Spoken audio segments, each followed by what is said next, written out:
കണ്ണൂർ മട്ടന്നൂരിൽ ജനവാസ മേഖലയിൽ ഇറങ്ങിയ കാട്ടുപോത്തിനെ മയക്കുവെടി വെച്ചു. കാട്ടുപോത്തിനെ ആറളത്തെ വനം വകുപ്പ് കേന്ദ്രത്തിലേക്ക് മാറ്റും. അരുൺ പൂപ്പറമ്പ വിവരങ്ങൾ നൽകും. കണ്ണൂരിൽ നിന്ന് അരുൺ, ഈ കാട്ടുപോത്തിനെ അവിടെ നിന്ന് ആറളത്തേക്ക് മാറ്റിയിട്ടുണ്ടോ? എന്താണ് ഏറ്റവും പുതിയ വിവരങ്ങൾ?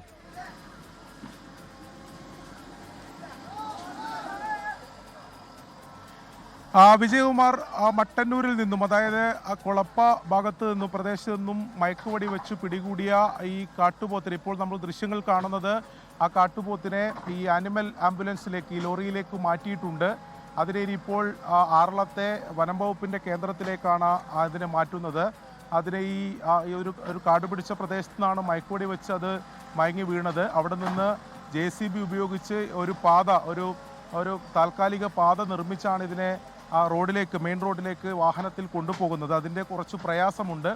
അതാണ് ഇത് കൊണ്ടുപോകുന്നതിന് ഒരു കാലതാമസം എടുക്കുന്നത്. എന്തായാലും കഴിഞ്ഞ 4 ദിവസമായി ഈ മട്ടന്നൂരിലെ വിവിധ പ്രദേശങ്ങൾ, പ്രത്യേകിച്ച് മട്ടന്നൂർ നഗരത്തോട് ചേർന്ന് തന്നെ മേഖലകളിലും ശിവപുരം ഉൾപ്പെടെയുള്ള ഈ കൊളപ്പ ഉൾപ്പെടെയുള്ള പ്രദേശങ്ങളിലും ജനങ്ങളിൽ ആശങ്കയുണ്ടാക്കിയ അല്ലെങ്കിൽ ഭീതി പരത്തിയ ആ കാട്ടുപോത്തിനെയാണ് ഇപ്പോൾ മയക്കുവെടി വെച്ച് പിടികൂടിയത്. ഇന്നലെ വൈകിട്ട് മുതൽ തന്നെ വനം വകുപ്പിൻ്റെ ഈ ദൗത്യം ആരംഭിച്ചിരുന്നു. ഇന്നലെ വൈകിട്ട് 4 മണിയോടെ തന്നെ ഈ മയക്കുവെടി വെക്കാം എന്ന അനുമതി ലഭിച്ചിരുന്നു. പക്ഷേ ഇന്നലെ പ്രായോഗികമായ ചില പ്രശ്നങ്ങളുണ്ടായിരുന്നു, കാലാവസ്ഥ പ്രശ്നം. അതോടൊപ്പം തന്നെ അങ്ങനെയാണ് ഇന്ന് രാവിലത്തേക്ക് മാറ്റിയത്. ഇന്നലെ ഉണ്ടായിരുന്ന പ്രദേശത്തല്ല കാട്ടുപോത്ത് ഇന്ന് ഉണ്ടായത്. അത് അല്പം സഞ്ചരിച്ച് ഏകദേശം ഒരു 3-4 കിലോമീറ്ററോളം സഞ്ചരിച്ചു എന്നതാണ് വനം വകുപ്പ് ഉദ്യോഗസ്ഥർ പറയുന്നത്.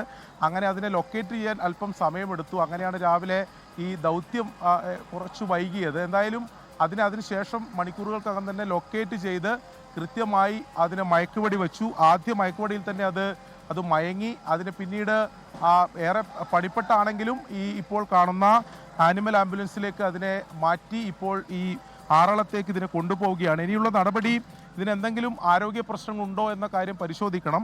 പ്രാഥമികമായിട്ടുള്ള പരിശോധന മാത്രമേ ഇവിടെ വെറ്ററിനറി സർജൻ ഉൾപ്പെടെയുള്ള മറ്റ് ഡോക്ടേഴ്സ് എല്ലാം നടത്തിയിട്ടുള്ളൂ. ഇനി അതിന് കൂടുതൽ എന്തെങ്കിലും ആരോഗ്യ പ്രശ്നങ്ങളുണ്ടോ എന്ന് പരിശോധിക്കും. അത് ഈ ആറളത്തെ കേന്ദ്രത്തിൽ നിന്നായിരിക്കും പരിശോധന നടത്തുക.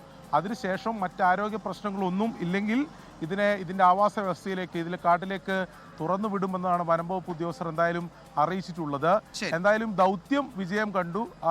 ഏറെ പണിപ്പെട്ടാണെങ്കിലും ശ്രമകരമായിട്ടുള്ള ദൗത്യമാണെങ്കിലും ഈ കാട്ടുപോത്തായതുകൊണ്ട് തന്നെ ചില ആശങ്കകൾ ഉണ്ടായിരുന്നു. ഇത് ഈ മട്ടന്നൂരിൽ നിന്നും ഇരിക്കൂറിലേക്ക് പോകുന്ന പാതയോട് ചേർന്ന ഒരു കാട്ടിലെ പ്രദേശമാണ്. അരുൺ സൂചിപ്പിച്ചതുപോലെ കുറെ ബുദ്ധിമുട്ടി എങ്കിലും ഈ ദൗത്യം വിജയം കണ്ടിട്ടുണ്ട്. അതിനെ അവിടെ നിന്ന് വനം വകുപ്പിന്റെ കേന്ദ്രത്തിലേക്ക് മാറ്റും. മറ്റാരോഗ്യ പ്രശ്നങ്ങൾ ഇല്ലെങ്കിൽ ആ കാട്ടുപോത്തിനെയും അതിന്റെ ആവാസ വ്യവസ്ഥയിലേക്ക് പിന്നീട് തുറന്നു വിടുകയും ചെയ്യും. ലോകത്തെവിടെയായാലും ഏത് സമയത്തും 24 വാർത്തകളും ഓഗ്മെന്റഡ് റിയാലിറ്റി പാക്കേജുകളും എക്സ്പ്ലെയിനറുകളും വിശദമായി കാണാൻ ഞങ്ങളുടെ YouTube ചാനൽ നിങ്ങൾക്ക് സബ്സ്ക്രൈബ് ചെയ്യാം.